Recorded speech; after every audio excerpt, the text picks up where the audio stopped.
Assalamualaikum warahmatullahi wabarakatuh. Soleh-soleha, kembali lagi dengan Ustazah. Di video pembelajaran kali ini, Ustazah akan coba menjelaskan tentang tema 6, subtema 1, pembelajaran 5 dan 6. Tetapi sebelum kita memulai pembelajaran, alangkah lebih baiknya kita berdoa terlebih dahulu ya. Berdoa, mulai. Bismillahirrahmanirrahim. Rabbi zidni ilman warzuqni fahman. Amin. Mudah-mudahan pembelajaran kalian selalu diberikan kemudahan ya, soleh-soleha. Selanjutnya, silahkan Anda simak videonya sampai selesai ya. Dan jangan lupa disiapkan buku, pensil, juga penghapusnya ya. Jika sudah, ayo kita mulai belajarnya. Yang pertama Ustazah jelaskan yaitu mengenai menemukan informasi dari teks percakapan tentang sumber energi. Nah, informasi itu apa sih? Nah, informasi adalah kumpulan pesan yang menjelaskan tentang sesuatu hal. Informasi dapat diperoleh melalui berbagai macam bentuk, yaitu tulisan ataupun lisan. Tulisan itu yang seperti apa? Tahu Ananda? Tulisan ditulis seperti biasa ya, seperti ini contohnya, ini adalah berbentuk tulisan. Kalau informasi berbentuk lisan seperti apa ya? Seperti apa yang Ustazah sampaikan sekarang, yaitu melalui pembicaraan, seperti itu ya. Selanjutnya, berikut langkah-langkah untuk mendapatkan informasi dari tulisan. Yang pertama yaitu membaca dengan cermat. Yang kedua yaitu mencatat informasi penting. Serta yang ketiga, merangkai dan menyimpulkan informasi tersebut. Merangkai, menyusun ya, dan menyimpulkan informasi tersebut. Kira-kira informasi tersebut menceritakan atau menjelaskan mengenai atau tentang apa ya.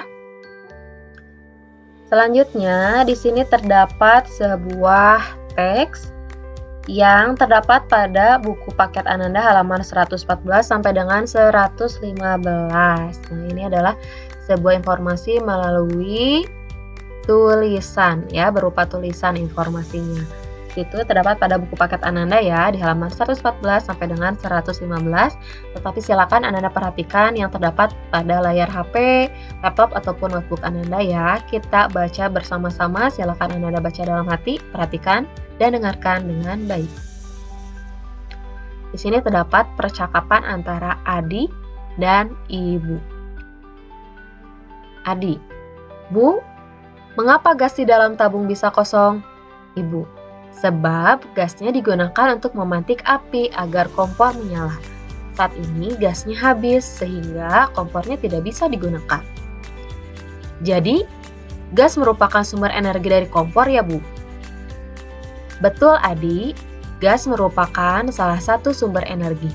Gas merupakan sumber energi yang berasal dari fosil. Energi fosil berasal dari jasad dan sisa makhluk hidup yang sudah mati jutaan tahun yang lalu. Energi fosil terbentuk melalui proses yang sangat lama dan terjadi di dalam bumi. Berarti, pembentukan energi fosil memerlukan waktu yang sangat lama ya Bu? Benar Nak, ketersediaan energi fosil di bumi semakin sedikit karena digunakan terus-menerus. Oleh karena itu, kita harus menghemat penggunaan energi fosil dan perlahan beralih ke energi alternatif. Wah, kalau begitu, Adi akan lebih menghemat penggunaan energi yang berasal dari fosil, Bu. Betul, kita harus menghemat energi. Nah, itu adalah teks informasi yang terdapat pada halaman 114 sampai dengan 115. Nah, kira-kira teks tersebut menceritakan tentang apa ya? Atau isinya tentang apa ya? Ada yang bisa menebak, ada yang bisa menyimpulkan. Ini tentang sumber energi. Sumber energinya tadi adalah gas ya. Gas tadi dijadikan sumber energi untuk kompor. Gas tersebut katanya tadi berasal dari energi fosil ya. Dan kita harus menghemat penggunaan energi fosil tersebut karena energi fosil tersebut melalui proses yang sangat lama yang terjadi dalam bumi ya. Jadi kita perlu menghemat penggunaan energi supaya tidak cepat habis. Nah, silakan sekarang Ananda lihat pada buku paket halaman 115-nya, yaitu pada nomor 2. Tuliskan 3 informasi berdasarkan teks percakapan tersebut pada kolom berikut. Nah, kira-kira informasinya tentang apa? Tadi sudah Ustazah sampaikan, kira-kira informasinya tentang apa saja ya dalam teks percakapan tersebut. Boleh Ananda siapkan pensilnya, silakan Ananda tulis pada buku paketnya. Yang pertama yaitu, gas merupakan sumber energi kompor. Informasi yang kedua yaitu, gas merupakan salah satu sumber energi yang berasal dari fosil. Selanjutnya, yang ketiga, kita harus menghemat energi fosil karena ketersediaan energi fosil di bumi semakin sedikit. Nah, itu adalah 3 informasi berdasarkan teks percakapan yang telah kita baca sebelumnya. Jika Ananda menganggap masih ada informasi yang lainnya, silakan boleh Ananda tuliskan pada nomor 4, 5, dan seterusnya ya. Selanjutnya, terbatasnya ketersediaan sumber energi fosil seperti yang dibahas sebelumnya bahwa gas itu termasuk ke dalam sumber energi yang berasal dari fosil ya. Nah, energi fosil itu apa saja sih? Sumber energi fosil itu contohnya yaitu ada minyak bumi, batu bara atau gas alam yang merupakan energi fosil yang terbatas.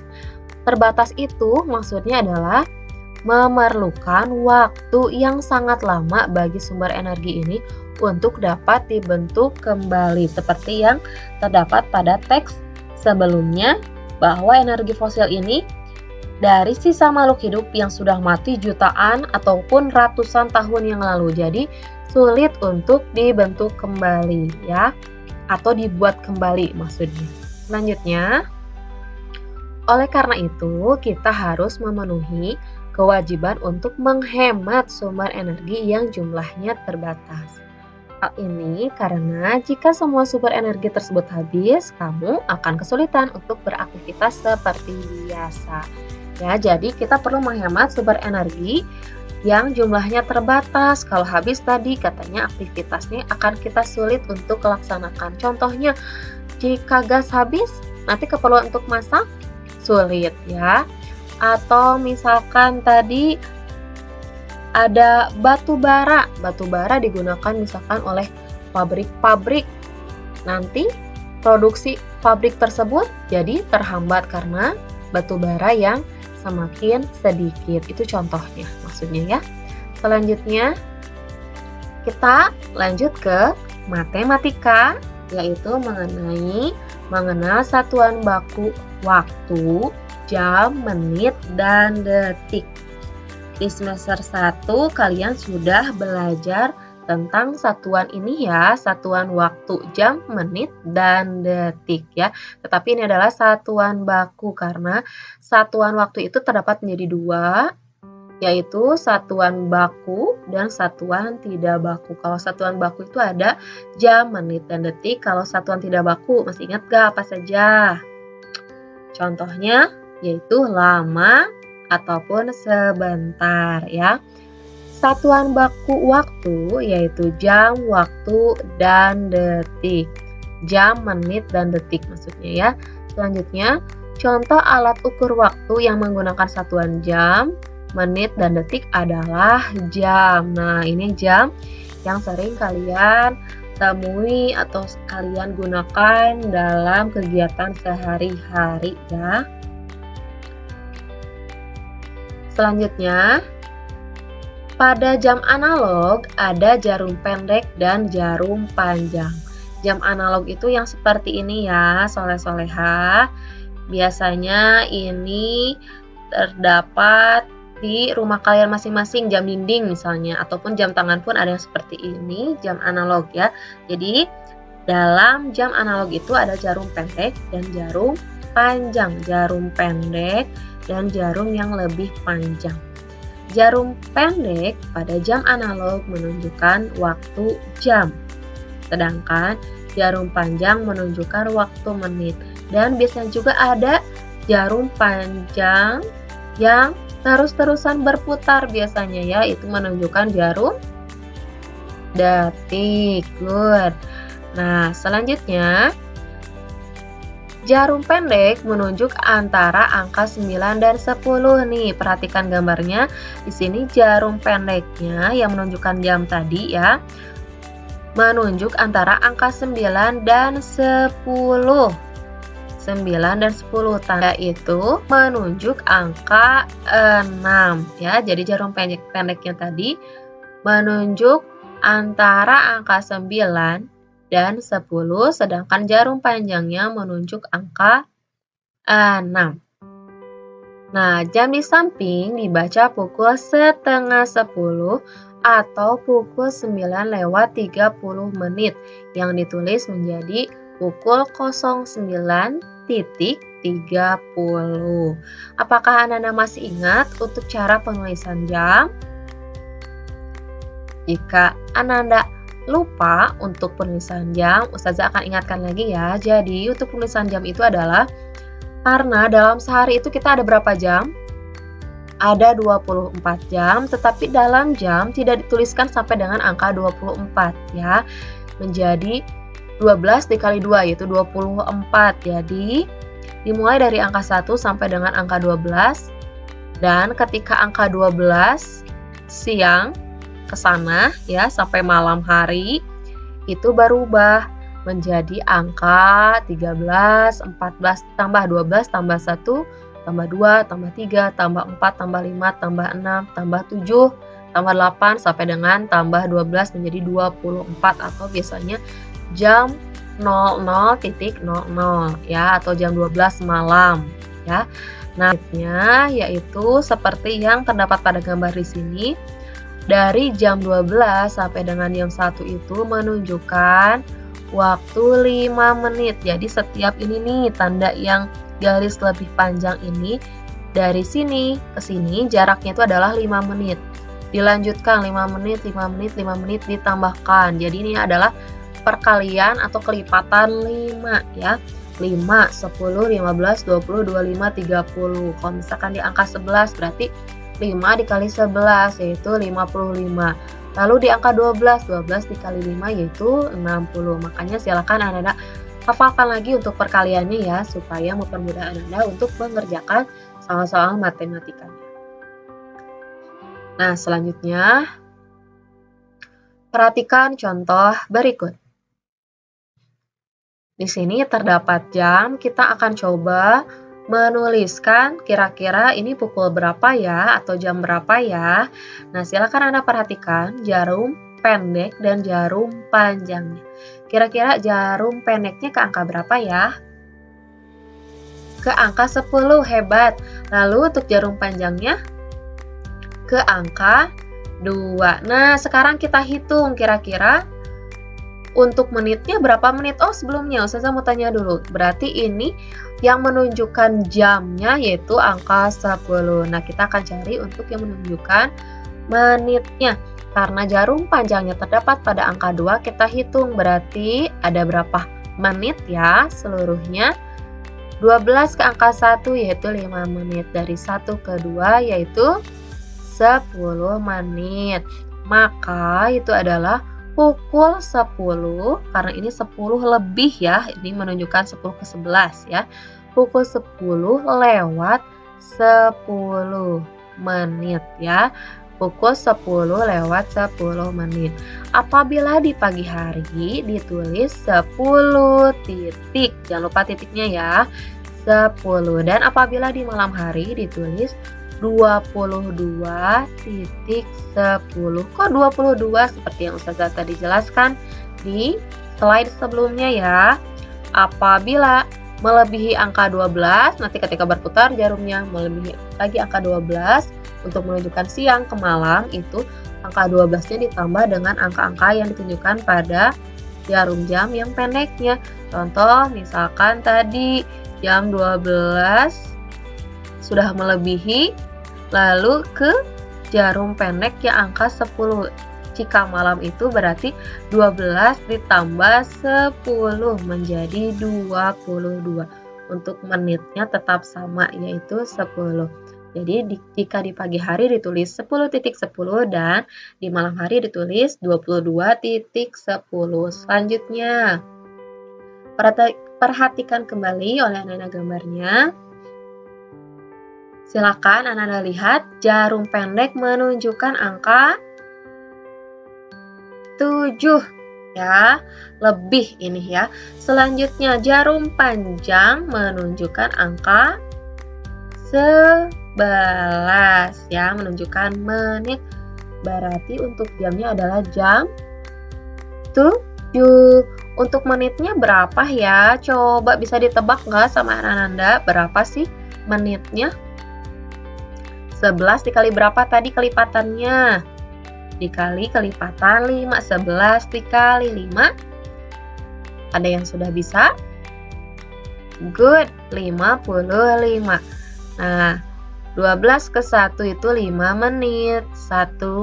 12 ke 2 yaitu 10 menit. 12 ke angka 3, 15. Selanjutnya kelipatan 5 ya, 20. 25. 30 jika di angka 6. 35. 40. 45 jika di angka 9. Lalu 50 dan di angka 11 tentunya 55. Maka jam tersebut menunjukkan pukul 7:55 menit. Apabila di pagi hari ditulis 07.55. Apabila di malam hari ditulis 19.55. 19 ini didapat dari mana? Ayo.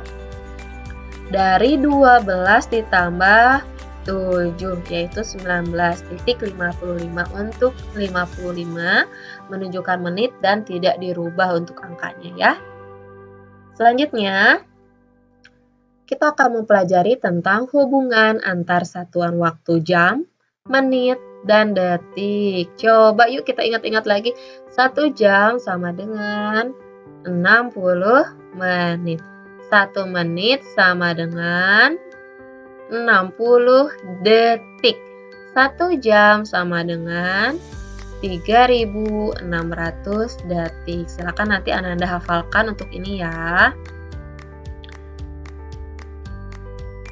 Selanjutnya, kita akan belajar PPKN, yaitu tentang hak-hak yang diperoleh setelah melaksanakan kewajiban menghemat energi. Tadi energi yang terbatas itu perlu kita hemat supaya kita tetap melaksanakan atau melakukan aktivitas kita tanpa hambatan energinya habis ya. Jadi kita tetap bisa melaksanakan kegiatan kita sehari-hari. Nah, kita wajib menghemat penggunaan energi agar energi dapat tetap digunakan tidak hanya oleh generasi sekarang. Generasi sekarang itu maksudnya kita ya, tetapi juga oleh generasi mendatang, misalkan anak-anak kita, cucu kita, dan lain sebagainya. Setelah melakukan kewajiban dalam penggunaan energi, dengan menghematnya kita berhak untuk menggunakan energi secara bebas. Nah, ingat bahwa bebas di sini maksudnya bebas yang bertanggung jawab. Jadi bukan berarti bebas itu menggunakan energi dengan seenaknya. Misalkan keran air terus dinyalakan walaupun tidak digunakan sampai baknya penuh, airnya kemana-mana terbuang. Tidak seperti itu. Bebas di sini adalah bebas yang bertanggung jawab. Boleh menggunakan, tapi menggunakan secukupnya, tidak berlebihan atau tidak dibuang-buang ya. Nah, sekarang ayo sebutkan kegiatan-kegiatan yang dapat kamu lakukan untuk menghemat energi. Ayo, ada yang tahu? Ada apa saja untuk menghemat energi? Contohnya, mematikan lampu ketika siang hari apabila di rumahnya memang dalam keadaan cerah ya, terang di rumahnya ya. Apalagi tadi seperti yang saya sebutkan, mematikan keran air apabila tidak digunakan. Ada lagi, mematikan TV jika sudah tidak ditonton. Apalagi? Boleh Anda sebutkan dan cari sendiri ya. Selanjutnya, menyajikan informasi tentang sumber energi dalam bentuk rangkuman. Ini sudah pernah Ustazah bahas ya, rangkuman. Informasi dari teks tersebut dapat kita temukan dengan cara membuat pertanyaan-pertanyaan yang berkaitan dengan teks yang kita baca. Pertanyaan dibuat menggunakan kata tanya sesuai dengan kebutuhan. Informasi yang didapat dari teks digunakan untuk membuat ringkasan ataupun rangkuman istilahnya ya. Kembali lagi ke matematika, kita akan menentukan lama waktu suatu kegiatan dalam satuan jam. Ya, lama waktu suatu kejadian atau kegiatan dapat ditentukan dengan cara menentukan selisih waktu antara waktu kegiatan berakhir dengan waktu kegiatan dimulai. Perhatikan contoh yang ada di buku Pupenamu pada halaman 119 dengan soal sebagai berikut. Ibu mulai memasak pada pukul 11 siang ya, dan selesai pada pukul 12 siang. Berapa jam lama ibu memasak? Coba kira-kira anak-anak ada yang sudah tahu jawaban dari soal ini? Berapa lama ya ibu memasaknya? Berapa jam ya ibu memasaknya? Coba. Good. Berapa jam? Coba kita buktikan berapa jam ya. Kita selesaikan soal tersebut. Penyelesaiannya adalah lama ibu memasak. Jadi keterangannya ya yang diketahui pada soal tersebut yaitu lama ibu memasak yaitu mulai pada pukul 11 hingga pukul 12. Jadi kita cari selisihnya nih, perbedaan waktunya. Ya, jarak waktunya yaitu dari jam 12 ke jam 11 itu berapa lama? Yaitu 1 jam. 12 dikurang 11 yaitu 1 jam. Jadi, ibu memasak selama 1 jam. Nah, perhatikan juga contoh-contoh yang lainnya ya. Soalnya yaitu, Aziz dan keluarga pergi ke Bandung selama 3 jam di perjalanan.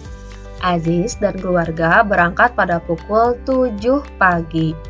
Pada pukul berapa Aziz dan keluarga sampai ke Bandung? Nah, jika ada soal yang seperti ini untuk menentukan lama waktu suatu kegiatannya, kita dapat menyelesaikannya dengan cara seperti ini. Penyelesaiannya yaitu kita tulis yang diketahui pada soalnya terlebih dahulu ya, yaitu di sini lama di perjalanannya adalah 3 jam. Aziz dan keluarga berangkat pada pukul 7. Tadi yang ditanyakan adalah pada pukul berapa Aziz dan keluarga sampai ke Bandung.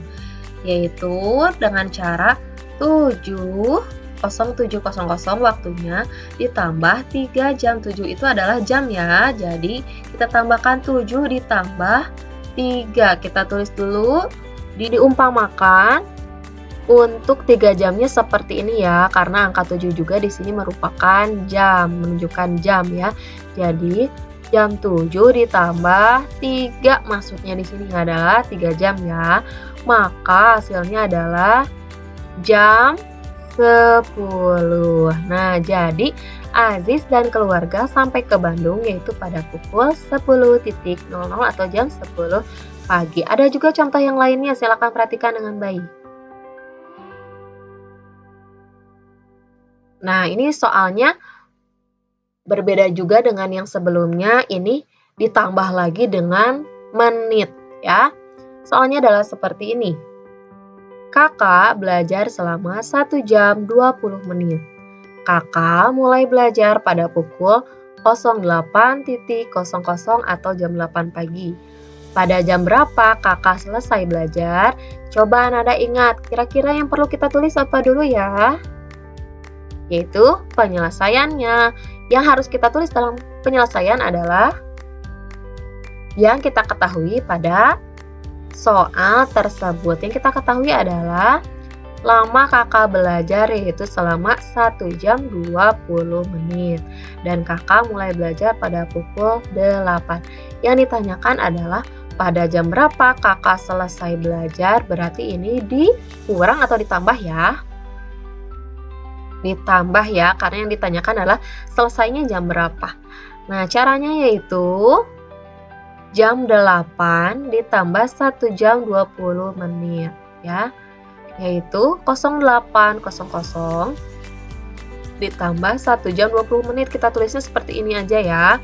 1 jam 20 menit. Kita tambahkan maka hasilnya adalah 09.20 ya, atau jam 9 lebih 20 menit. Jadi kakak selesai belajar yaitu pada pukul 9 lebih 20 menit. Nah, sekian penjelasan yang dapat Ustazah sampaikan pada video pembelajaran kali ini. Mudah-mudahan anak-anak dapat paham dengan apa yang Ustazah jelaskan.